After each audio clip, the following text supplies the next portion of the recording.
kemudian dilatih untuk diambil dari bawah pusat, ditarik untuk kemudian dihembuskan lewat mulut.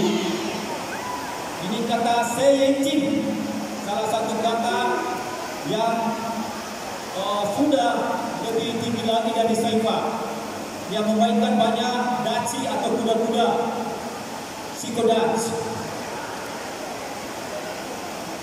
Gerakan lembut dan keras cepat dipadukan dalam seni bela diri Gojukai yang dilatih setiap hari Kamis dan Minggu sore di SMP 5 ini.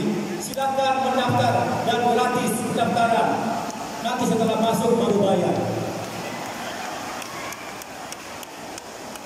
Inilah anak kita dalam kurun waktu 3 bulan sudah meraih juara 3 nasional atau mendapat medali perunggu.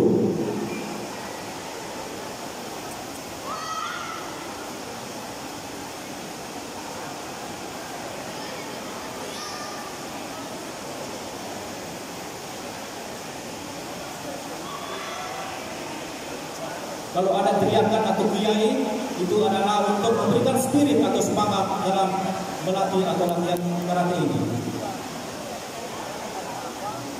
Demikianlah kata Seiji atau perenggaan